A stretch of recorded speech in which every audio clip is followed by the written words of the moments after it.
What's going on, everyone? It's Jeremy. Okay, haven't got a lot of progress made on the city lately. Been working on a project over there on the build table. We'll take a look at it in a second.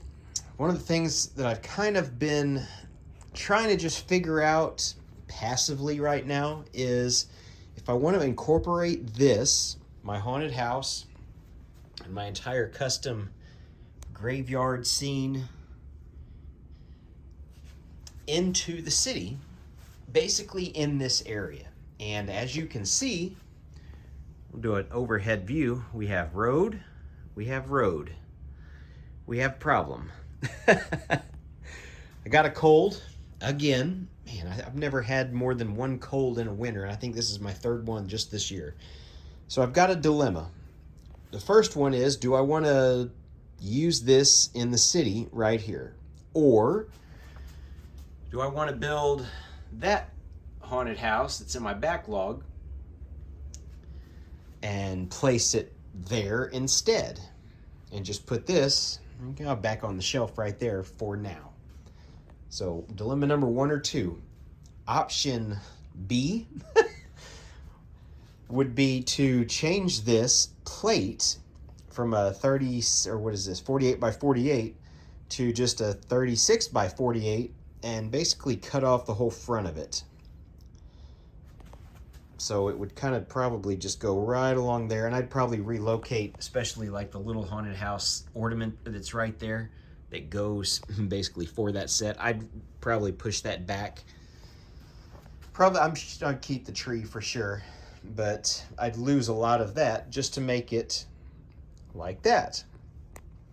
Option C is to make it a 32 by 48 plus a 16 by 16, if that makes sense. So I'd be cutting off half of a regular base plate, so basically that, to make the curve work. That's a possibility too. I don't know yet. I like the way this is. Being on a Mills plate like I've taken this upstairs and it just sits on our living room, dining room area table a week or two in October around Halloween when we have people randomly over and stuff. It's a centerpiece, conversation piece. So I like it the way it is. So I'm indecisive. I know the haunted house up here, that one, it's around that base plate size, regular 32 by 32. It's around that size. It's not exact, but it would be a lot easier transition. So, and I know that one's way taller, which, speaking of tall, look at the size there of that little part of the bookshop on stilts, and it's still almost exactly the same size as that. So that old haunted house, which it's a lot taller than you think, especially doing that comparison there. So I'm kind of trying to figure this out. I want to be able to move this table. That's why this is just a cheap little chintzy folding table. It does have a lot of weight that it can hold, but it allows me to get my body right in there to where I can reach all the way to get those tractors out. So it allows my reach to get in there. So the table needs to be able to move. So that's one of the reasons, this whole aspect of this weird table that's lower that I'd have to build up, put some stuff under it. I mean, I've got some little wood blocks there that get it very, very close. So that's one of the reasons why we're in this predicament. Moving on to the next part, you can see this pathetically poor attempt, but if you have a ton of collectible minifigures, like I do, like those, like all the Iron Men and the Batman ones and more. If you have a lot of those, you have a lot of these that you have no real reason to use. They're kind of hard to use, other than maybe a shingle or something. If you have the 2x2 ones that have the half plate or half tile on part of it to try to interlock them.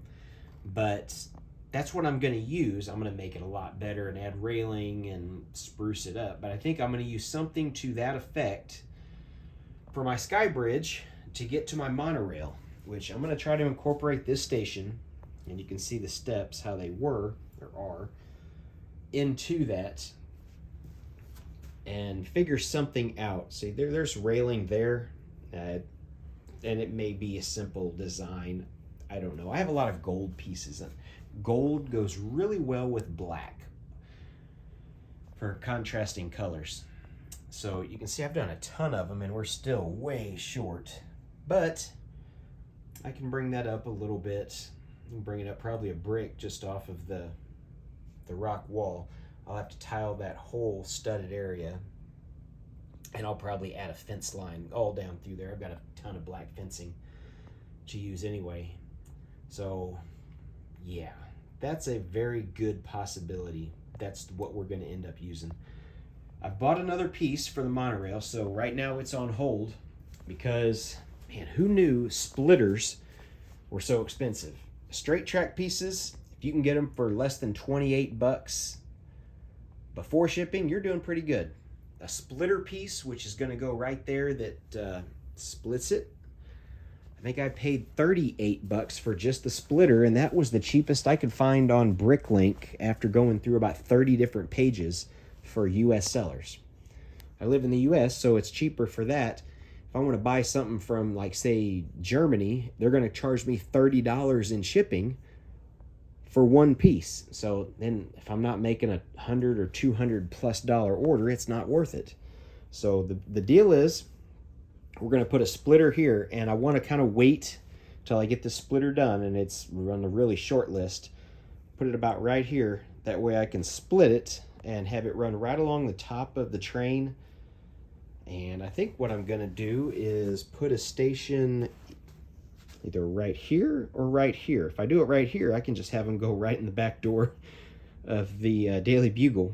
I'd have to raise and do some stairways, because let's see, so we're at that level there. So if you see down there where the monorail is, so we're about this level. So that's not that high. Much, I don't know, 5 bricks. It's not that much. So a stairwell wouldn't be that much of an ordeal. I could put it on top of the Lego building if I wanted to. I don't really have a way to get down into it, but that's an option. I do want to do this just to have the monorail do a little bit more. But yeah, 38 bucks for just a splitter piece. Jeez. But when I put that in, it's going to change the positioning of a lot of those supports where they've got to go. And I don't want to lock in my station and then have to tear it all up and reposition all the posts. I already know I'm going to have to move some of the posts that are right here, where I've got the hedge maze, not hedge maze, just hedge wall, fence wall in there. So I'm going to have to move some of them and play with it a little bit to get them repositioned. I do have a couple of the little tiny straights, so I can,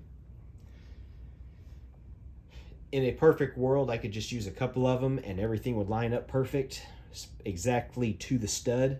You know, and I know that's not reality, and that's not going to work, and that's not my luck. So we're going to try to get it really, really close. And also, if you've never seen the monorail pieces, there's actually a stud spot, a 2x2 stud area. There we go. There's one. That's actually a connector point. You've got one in the center. So there's our piece where they connect. There's one there, and then there's one in the center. So you're really limited on where you can put these supports. Now, one every other one, that's plenty, because that thing doesn't weigh that much. Honestly, the 9-volt battery weighs about as much as half the build of one of the cars. So that's the plan for that. Other things, nothing else is new with the city. I did realize I forgot the wooded area here.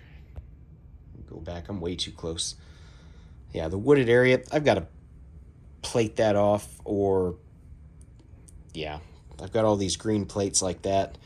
I need to do that just to get that done, because it's just like one of those things where you start doing your Lego city and you start worrying about a bunch of other things, and then you come back and you realize, oh crap, I was going to do that, I've overlooked it, and I've just gotten used to it and totally forgot about it. So yeah, that's the plan. Last thing I'm working on, it's a big white box. A big white box. It's going to go in the city.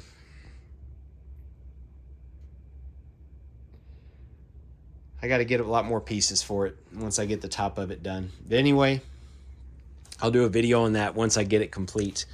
Nothing else new on the shelves. Do a video on all my little yellow castle collection. It's getting kind of out of control. There's just so many little yellow castle homages to the original 375 number Lego set that came out in the 70s, the yellow castle. So anyway, that's all for today, guys. Hopefully you liked it. If you're watching this over the weekend, happy weekend. I guess it gives you time to build. I'm going to try to build as much as I can.